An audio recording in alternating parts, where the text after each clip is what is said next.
ஓம் நம சிவாய. இன்னைக்கு ஒரு அருமையான கதை கேட்கலாம். நம்ம வாழ்க்கையில எது இருந்ததுன்னா நம்ம வாழ்க்கைய ஜெயிக்கலாம், வாழ்க்கையில ஜெயிக்கலான்றத பத்தி நமக்கு தெளிய வைக்கக்கூடிய ஒரு கதையை தான் இப்ப நம்ம கேட்க போறோம். வாங்க கதைக்குள்ள போகலாம்.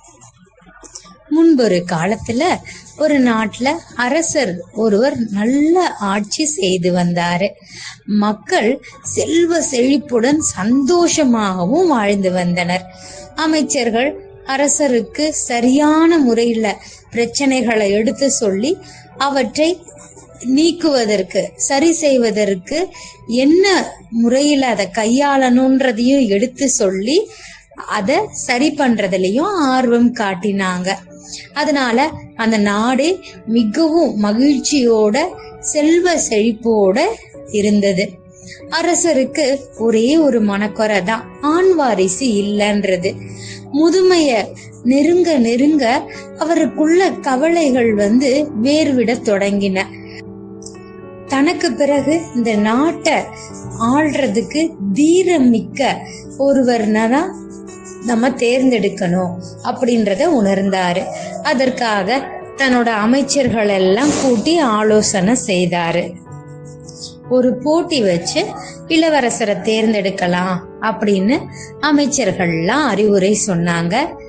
அதன்படி ஒரு சிறிய குளத்தை வெட்டி அதுல விஷ ஜந்துகளை போட வேண்டும். அந்த குளத்துல குதித்து யார் ஒருவர் நீந்தி மேலே வருகிறாரோ அவரே நம் நாட்டின் இளவரசர். அரசர் அவருக்கு மகளை மணமுடித்து தந்து அரச பட்டத்தையும் சூட்டுவார் அப்படின்னு போட்டிக்கான விதிகளை வகுத்தனர். அரசரும் அவர்களின் ஆலோசனையை ஏற்றுக்கொண்டாரு. அதன்படி ஒரு குறிப்பிட்ட நாள்ல போட்டி நடத்த முடிவு செய்யப்பட்டது. எல்லா நாடுகளுக்கும் அறிவிப்பு ஓலைய அனுப்பி வைத்தார் அரசர். அரசரின் மகள் பேரழகி, அவளை திருமணம் செய்து கொள்ள வேண்டும்னு பல நாட்டு இளவரசர்களும் ஒருவருக்கொருவர் போட்டி போட்டு கொண்டிருந்தனர். இந்த அறிவிப்பு அவர்களை மேலும் உற்சாகத்துல ஆழ்த்தியது. அரசர் வைத்துள்ள போட்டியில பங்கேற்க விருப்பம் உள்ளதாக அவங்களும் பதில் ஓலைய அனுப்பி வைத்தனர். போட்டிக்கான நாளும் வந்தது. ஒரு பெரிய மைதானத்துல நாட்டு மக்கள் எல்லாரும் தங்களுடைய புதிய இளவரசரை காண்பதற்காக ஆவலோடு திரண்டிருந்தனர்.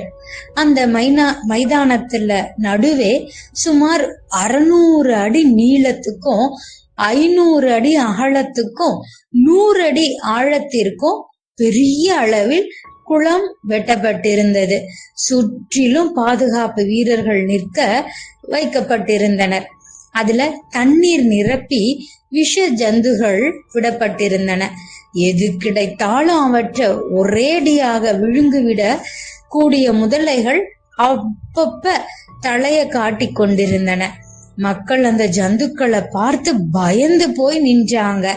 அரசனும் அரசியும் அவர்களது மகளும் மைதானத்தின் முன்பக்கம் போடப்பட்டிருந்த மேடையின் மீது உட்கார்ந்திருந்தாங்க. அமைச்சர்களும் உடன் இருந்தனர். புதிய இளவரசருக்கான கிரீடம் நேர்த்தியான முறையில உருவாக்கப்பட்டு பட்டு துணி ஒன்றின் மீது எல்லோரது பார்வையும் படும் வகையில உயரமாக அமைக்கப்பட்ட தூண் ஒன்றின் மீது வைக்கப்பட்டிருந்தது. தங்களது படை பரிவாரங்களோடு இளவரசர்கள் போட்டி போட்டுக்கொண்டு மைதானத்துக்கு வந்தாங்க. பலர் குளத்தில் பசியோடு அலையும் விஷ ஜந்துகளை போட்டு வைத்திருப்பத அறிந்து கொண்டு 10 அடி தூரத்துக்கு முன்னாலேயே திரும்பி பார்க்காம ஓடிட்டாங்க. அரசருக்கு மேலும் கவலையாகிவிட்டது.